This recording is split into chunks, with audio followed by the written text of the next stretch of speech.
Supremes stood there looking down in the coffin at Florence.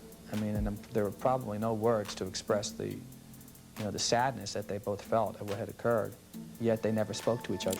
No, I think the unhappiness came when things started not to work that well in her life. She's had a lot of difficulties. I think she's coming from a lot of pain, and a lot of times when you're unhappy, you have to find some place to throw that to. You know, she's targeting me. We've all seen the glam, the gowns, the flawless stage moments. But what really went down with the Supremes once the hits stopped coming? Because behind the glammed-up TV moments and those chart toppers were friendships falling apart, backstabbing, shady deals, and three women stuck in a system that only wanted one of them in the spotlight. This isn't the version you heard on the radio. This is what actually went down after the cameras stopped rolling, when the sparkle faded and real life hit hard. She had the big voice, you know, she had that Dorothy Dandridge glamour, okay?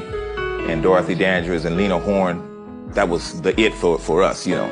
And she Florence Ballard was that girl, the one whose voice had weight, whose energy lit up the early Supremes like a spark nobody could ignore. She helped build their whole thing from the ground up, but as the group got bigger, the energy shifted fast. Suddenly it felt like the spotlight had a favorite, and it wasn't her. Motown was laser focused on Diana, and Florence could feel it, loud and clear. It was like everyone else got turned into backup, even when they were there from day one. She started feeling boxed out, not just by the label, but by the people she came up with. The stress got heavy, and to deal with it, she started drinking. At first, it was brushed off, but soon it started creeping into her performances. Motown didn't make a scene about it. They played it quiet, started bringing in other singers to cover for her when she missed stuff. Then came Cindy Birdsong. Just for now, they said, but Florence didn't see it coming. By the time she realized what was going on, her seat at the table was already being filled. Florence got with Tommy Chapman, who used to drive for Berry Gordy. It moved quick, like Blink and They're Married quick, but the chaos didn't stop just because she left the group. She kept spiraling, still drinking, hiding behind dark shades, caking on makeup, barely going outside. She even got booted from a show for being drunk on stage. That was it. Whatever shot she had left was gone. Motown threw her some hush money with strings attached and told her to keep it pushing. She tried to make a solo comeback, got signed to a new label, had big dreams, but behind the scenes, it was a mess. Her husband had no clue how to manage a career, and the lawyer fumbled the bag completely. It wasn't long before Florence went from concert halls to tiny bars, barely making noise in the rooms she used to own.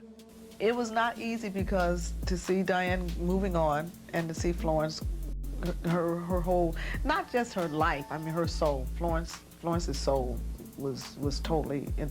Things just kept slipping. Her mental health took a hit. She barely went outside, packed on weight, and kept to herself. At some point, she tried suing Motown to call out how dirty they did her, but it didn't stick. Bills started stacking. She had to pawn off her jewelry and ended up moving in with family just to stay afloat. Her situation got so bad it made the news. Fans wrote in hoping she'd bounce back. She got on stage one last time at a local benefit show, and when she sang, the whole room lit up. It was the kind of love she hadn't felt in forever. Mary even reached out, tried to get her back with the Supremes, but Florence wasn't there yet. Out of nowhere, things started looking up. She got a little settlement money, bought herself a house and a new car, and for a second, it felt like maybe, just maybe, things were turning around. But right when it seemed like she could finally breathe again, she died. Doctors said it was a heart issue. No alcohol, no drugs, but there was something weird in her system, some unknown brown substance nobody ever figured out. Her sister Maxine was never sold on the official story and even considered reopening everything to find out the truth.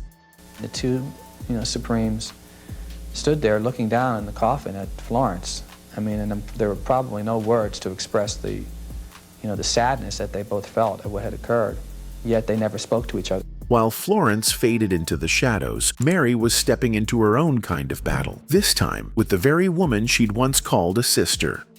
Mary Wilson, one of the original Supremes, accused Diana Ross of stealing the spotlight from the rest of the group. She also expressed other very bitter complaints about Diana.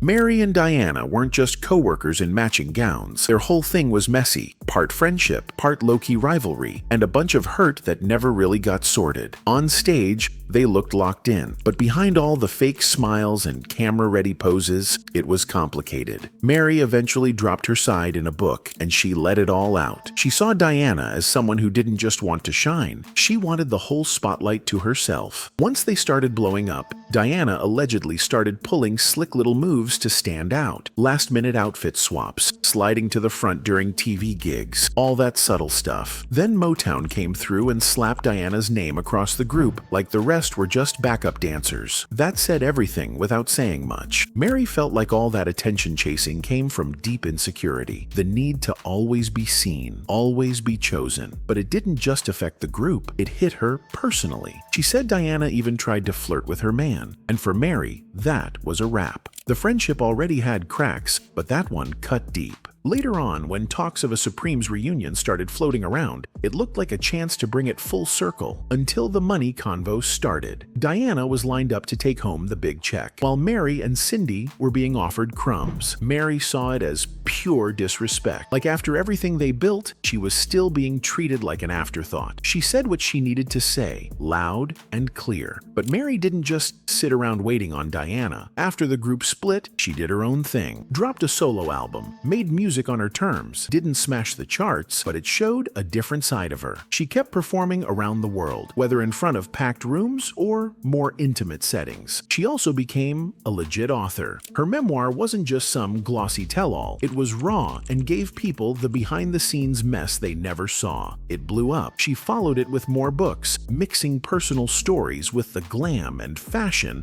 that made the group iconic. And she wasn't just about memories. She fought to protect what the Supremes built. She pushed for a law to stop fake groups from using their name. That was personal. She was making sure the legacy stayed real. Even in her 70s, she wasn't slowing down. Still touring, still singing, still popping up for interviews like she had something left to prove. And honestly, she did, because for her, the story wasn't finished. When she passed, she left behind more than just music. She left her version of everything. Messy, emotional, honest. And then there's Diana Ross.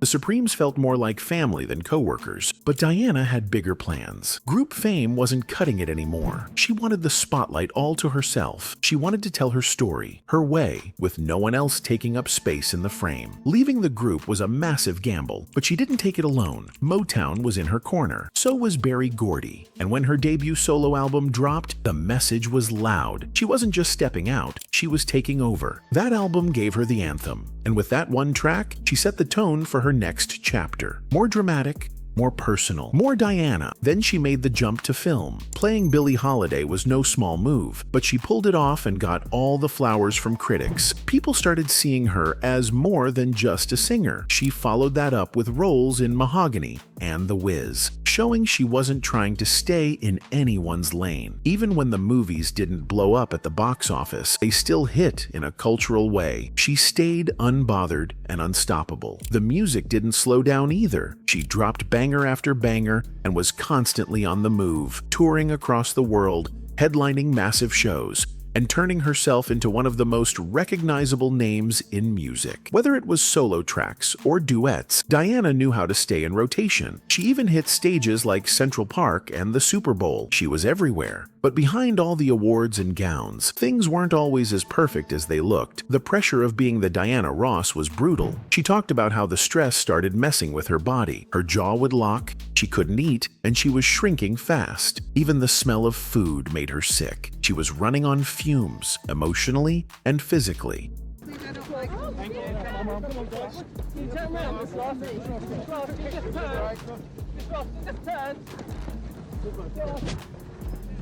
She remembered her skin breaking out from the stress, especially during the early days when they were doing multiple shows a day. Berry Gordy pushed her hard, and underneath the glam, she was constantly afraid someone would figure out she wasn't good enough, like the whole thing could fall apart any second. That fear stuck with her. Then, tragedy hit. Her brother and his wife were in their home. The details were disturbing, and by the time they were found, it had already been weeks. Diana was shattered. It cracked the image she worked so hard to keep together. She didn't go into detail. She just said it hurt a lot. Things started unraveling publicly after that. She got arrested for DUI, couldn't walk straight, couldn't get through the alphabet, and the whole thing landed her in jail for a couple short stints. Later, she checked into rehab and made a quiet statement about needing to sort out her personal life.